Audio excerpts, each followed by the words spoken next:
Greetings and welcome to Jazzology, presented by Savage Content. I'm your host, Willard Jenkins. He's giving two jazz fans the opportunity to compete against each other for a chance to win $100. Grammy-nominated saxophonist Lakeisha Benjamin made her first professional gig with which veteran bandleader? Would that be A, Clark Terry, B, Reggie Workman, C, Rashid Ali, D, Vanessa Rubin, or E, the David Murray Big Band? Well, Willard, that's a very well-framed question because Lakeisha has played extensively and been close with three of those, with two of the other people on the list, apart from the person who I think is the correct answer, and actually with three of those people. So anyway, I'm not sure if she ever played with Vanessa Rubin, but it's not. In any event, the answer to this is not Vanessa Rubin. She's played a fair amount during the last decade with David Murray. I'm not sure if she was in a big band situation, but she did gigs with him, but not back in the late 90s when she was attending the High School of Performing Arts in Manhattan. Once she went to the New School, I think Reggie Workman was a major mentor for her, but not in high school again, which is when she did this first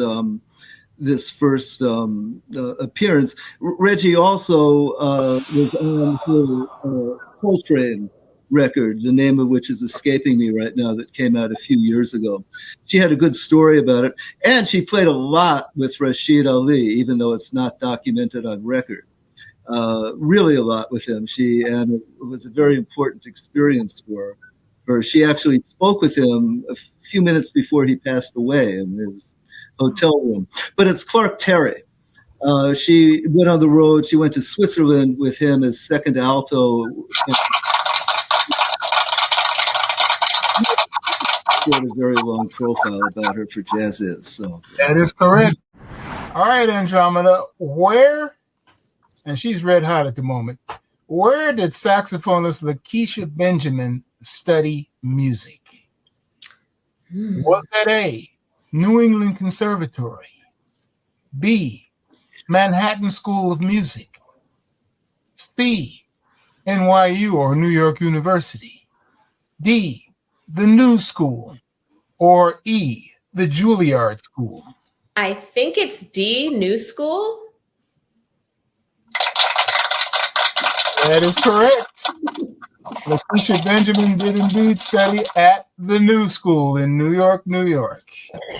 Jason, trombonist Michael Dees doubles on what instrument?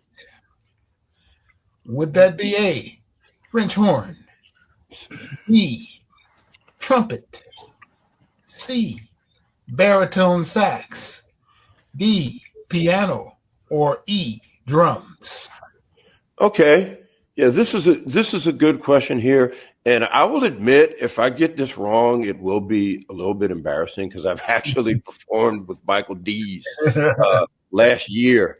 I was doing some teaching at the University of Central Florida for 1 year, and he came by the school. So I'm going to rule out the French horn. Let me think about this here. Baritone saxophone, C. No, I don't have any recollection of that. And E. No, I don't recall him playing drums. I'm going to go with either. Let me see. There's B with trumpet or D with piano. So what I'm going to do, I'm going to go with. Yeah, and I'm also trying to think of when we were performing, or when he was performing. But I'm going to go with B, trumpet. That is incorrect, and Ted Pankin has an opportunity to steal the point. Ted, trombonist Michael Dees doubles on what instrument? Is that A, the French horn? B, the trumpet has been eliminated? D, piano? Or E, the drums?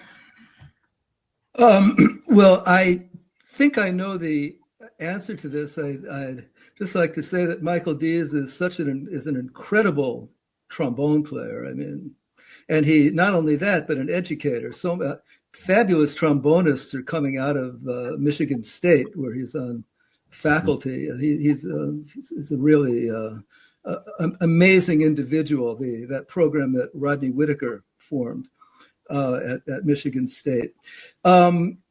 Michael, unless I'm having a complete brain lock, has actually been recording, not just doubling, on baritone saxophone. I'm going to go with C, baritone sax. That is correct. And you mentioned two central facts about that.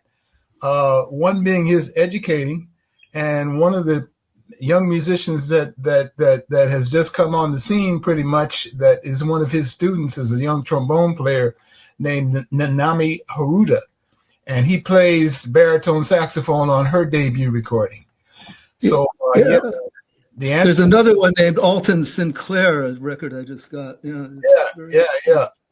I wrote the liner notes for Nanami Haruta's recording, and Michael Dees plays baritone saxophone on that. So you were correct. Mm-hmm. The saxophonist Alexa Tarantino has been a member of which of the following large ensembles? Would that be A, Arturo O'Farrill and the Latin Jazz Orchestra? B, Diva? C, the Ulysses Owens Big Band? D, Colossus? Or E, all of the above?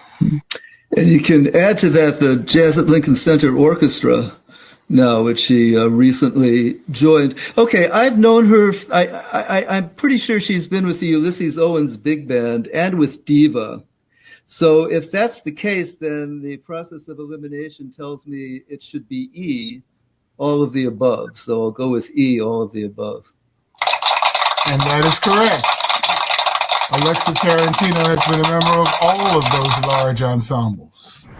Jason, which of the following jazz greats hails from Nogales, Arizona? Would that be A, Jerry Mulligan?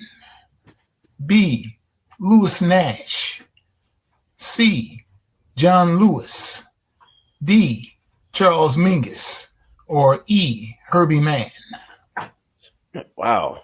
Arizona. Let me see. And it's funny because a lot of these musicians, I can't think of their actual birthplace. You know, even like with Charles Mingus, I don't think it was Arizona though. Yeah, Herbie Mann and John Lewis. I'm not sure where they're from. Now, I do. The one musician on this list that I know is from Arizona. And I'll just have to, I'm going to pick him right now. So I'm going to have to go with B, Louis Nash. Yes, Louis Nash is from Arizona, but not from Nogales. Okay. So Ted, with an opportunity to steal the point, which of the following jazz greats hails from Nogales, Arizona? A, Jerry Mulligan. B, Louis Nash is eliminated. C, John Lewis. D, Charles Mingus. Or E, Herbie Mann. Okay. Well, so let's eliminate Herbie Mann, who I think grew up in Brooklyn, if I'm not mistaken, or maybe not. I don't know. Jerry Mulligan, as far as I know, grew up in Philadelphia, maybe. I'm not think that's correct. Now, John Lewis was from New Mexico, but not Arizona. Was it Albuquerque or Santa Fe? Not sure, but in any event, that's where he first heard the Basie Band, Lester Young. It was a turning point for him. He told a story about that, but not from Arizona. It was Mingus, who was born and spent maybe his very early years in Nogales before his family moved to Los Angeles. That is correct. Charles Mingus is the jazz great from Nogales, Arizona. Andromeda, Charlie Parker's tune Anthropology is based on what pop standard? Is Anthropology based on A, I Got Rhythm, B, Indiana, C, I'll Remember April, D, Fool's Fancy, or E, Embraceable You? I'm trying to hear it in my head. And I think it's Rhythm Changes. A, I Got Rhythm.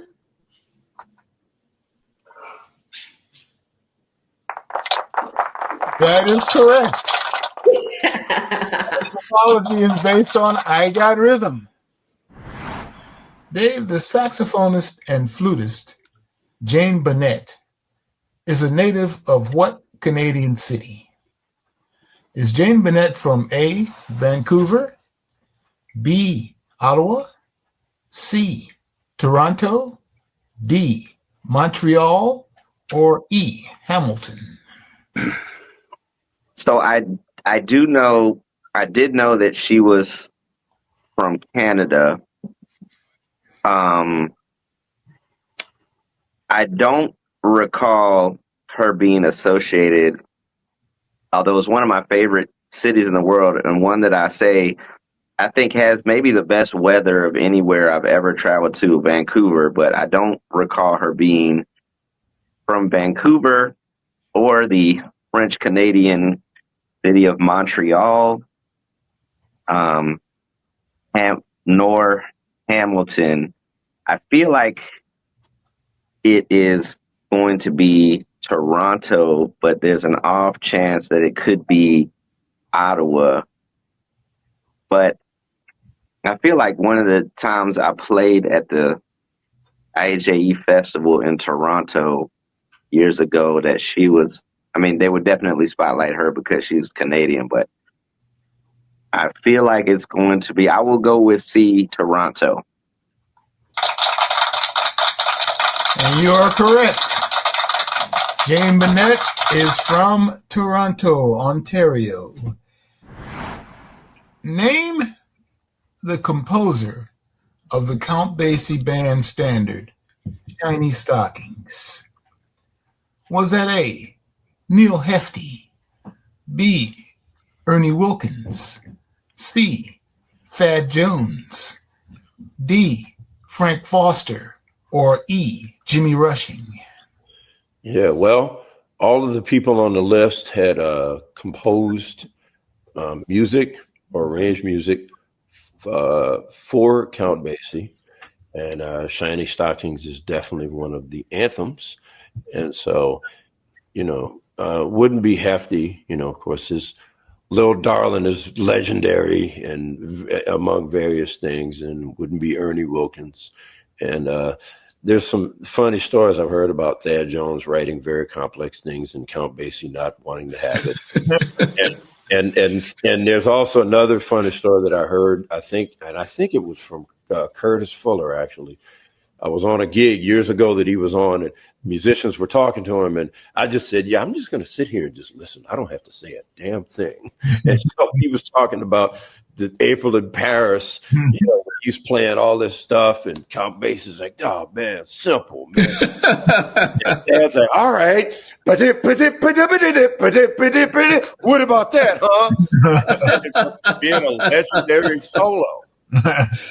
And so now on that record was Shiny Stockings, and it was composed by D. Frank Foster. That is correct. It was indeed Shiny Stockings was composed by Frank Foster for the Count Basie band. As a teenager, NEA Jazz Master saxophonist Charles Lloyd, who was from Memphis, Tennessee, and who was recently voted into the Downbeat Magazine Hall of Fame, played jazz with fellow Memphis musicians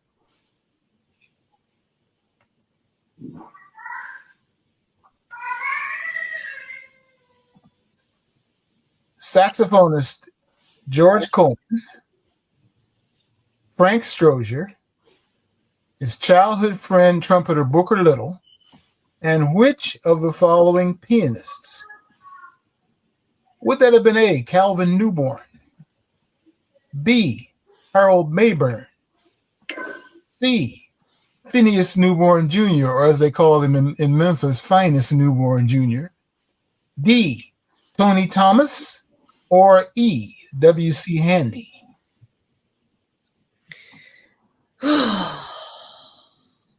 Charles Lloyd.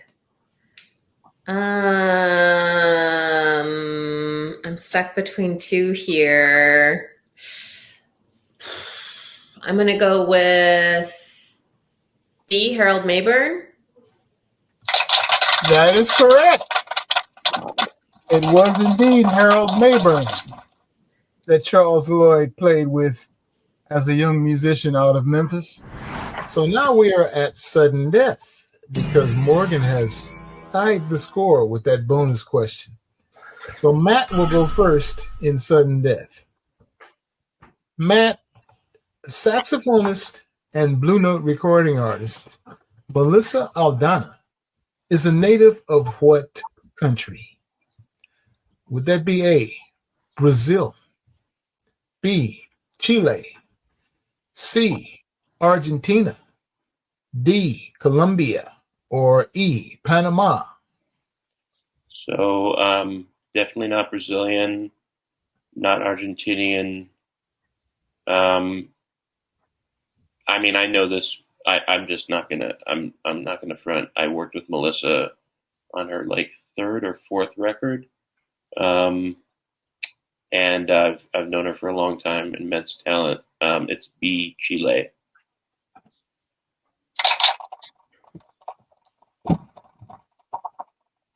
That is correct. And congratulations to Matt Merowitz. We encourage everyone to try your hand and play Jazzology. And if anyone watching would like to become a contestant on Jazzology, click the link and simply fill out the form.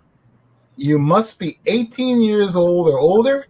And be sure to follow us on social media at Jazzology Trivia Show to get all the latest news and updates. And if you missed the show live, you can find the archives on the Savage Content YouTube channel. And we will catch